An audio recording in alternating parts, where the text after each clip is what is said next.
अगर वो business start करेंगे, कम से कम 5 से 10 लाख की पूंजी लगेगी। उसके लिए भी अगर कहीं से वो लोन लेते हैं, पैसे की मदद लेते हैं, तो उसको वापस करना है। तो इसमें भी बिजनेस में कम से कम उनको 16 से 18 घंटे उनको टाइम देना पड़ेगा। तो ऐसी स्थिति में वो 1 साल का रजिस्ट्रेशन ले करके क्या वो एग्ज़ाम की तैयारी कर पाएंगे? नमस्कार साथियों, जय हिंद। स्टूडेंट लगातार मेरे वीडियो पे कमेंट करते हैं और अपनी समस्या का समाधान प्राप्त करने की कोशिश करते हैं। मेरी भी पूरी कोशिश होती है कि मैं उनका जवाब दूं। चूँकि कमेंट इतना ज़्यादा होते हैं कि मैं रिप्लाई नहीं कर पाता, लेकिन फिर भी कुछ कमेंट ऐसे हैं जिनका जवाब देना बेहद ज़रूरी है। उसी तरह से कुछ कमेंट ये है कि पहला कमेंट ये है कि जिन्होंने 2021-23 बैच में एडमिशन लिया था लेकिन बैक लग गई थी और वो अभी 2024 में या 2025 में पास आउट हो रहे हैं, तो क्या उनको एग्ज़िट एग्ज़ाम देना होगा?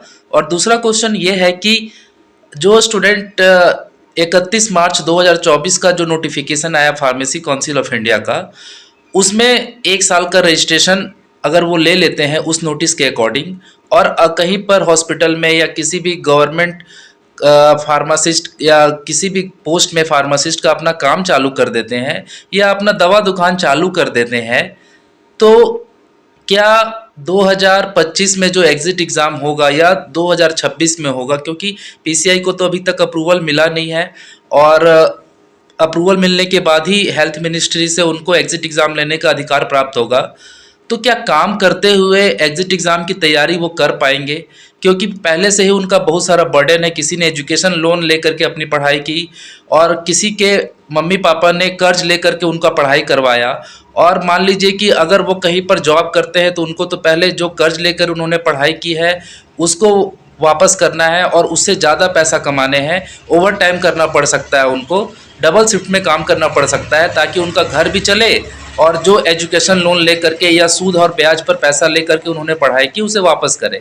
और दूसरा, अगर वो बिजनेस स्टार्ट करेंगे, कम से कम 5 से 10 लाख की पूंजी लगेगी। उसके लिए भी अगर कहीं से वो लोन लेते हैं, पैसे की मदद लेते हैं, तो उसको वापस करना है। तो इसमें भी बिजनेस में कम से कम उनको 16 से 18 घंटे उनको टाइम देना पड़ेगा। तो ऐसी स्थिति में वो 1 साल का रजिस्ट्रेशन ले करके क्या वो एग्ज़ाम की तैयारी कर पाएंगे?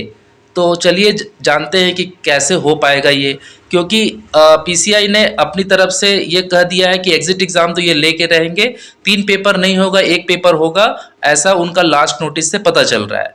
देखिए भाई, अगर कोई पीसीआई का बड़ा अधिकारी ये सब नियम बनाते होंगे, जो बड़े बड़े ऑफिस में बैठते हैं, एसी में बैठते हैं, कारों में चलते हैं, ठीक है, लग्जरी होटल में रहते होंगे, उनका आलीशान मकान होगा, उनकी कम से कम पेमेंट 1 लाख से ऊपर होगी, तो उनको ना हम जैसे लोगों का दुख तकलीफ समझ में नहीं आएगा। क्योंकि उन्होंने कभी भी ग्रास रूट लेवल पर एक दवा दुकान खोलने की कोशिश आज तक नहीं की होगी, क्योंकि वो ऐसे परिवार में पले बड़े हैं जहाँ उनको किसी चीज़ की कमी नहीं होगी। अगर कमी हुई होती तो इस तरह के नियम कानून वो नहीं बनाते। आप ही बताइए, 1 साल का रजिस्ट्रेशन दे करके आप बच्चों को मानसिक रूप से प्रताड़ित कर रहे हैं।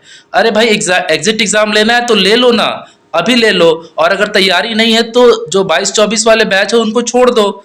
उनको क्यों इस तरह से आप मेंटली रूप से टॉर्चर कर रहे हो?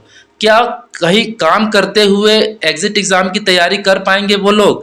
क्या कहीं काम करते हुए वो अपना जो है एग्ज़िट एग्ज़ाम का जो पेपर है उसको लेकर के पढ़ाई के प्रति गंभीर रहेंगे? अभी इनका 1 साल वैसे ही बीत के एग्ज़िट एग्ज़ाम की तैयारी करते हुए, और एग्ज़ाम हो नहीं रहा है, और अभी आप बोल रहे कि 1 साल का रजिस्ट्रेशन ले लो। 1 साल का रजिस्ट्रेशन लेकर के हम क्या कर पाएंगे? ना तो जॉब अच्छे से कर पाएंगे, ना ही एग्ज़िट एग्ज़ाम की तैयारी कर पाएंगे। तो फिर आप ऐसा नियम लेकर के क्यों आते हैं? और जो लोग ये सोच रहे हैं कि 21-23 में जिनका एडमिशन हुआ उनका एग्ज़िट एग्ज़ाम होगा कि नहीं, तो उनका एग्ज़िट एग्ज़ाम नहीं होगा, क्योंकि आपका जो सेशन था वो 21-23 था, भले ही आपका बैक लग गया हो। तो आप इस विषय पर क्या सोचते हैं, कमेंट बॉक्स में ज़रूर बताएं। मिलते हैं नेक्स्ट वीडियो में, तब तक के लिए बाय बाय।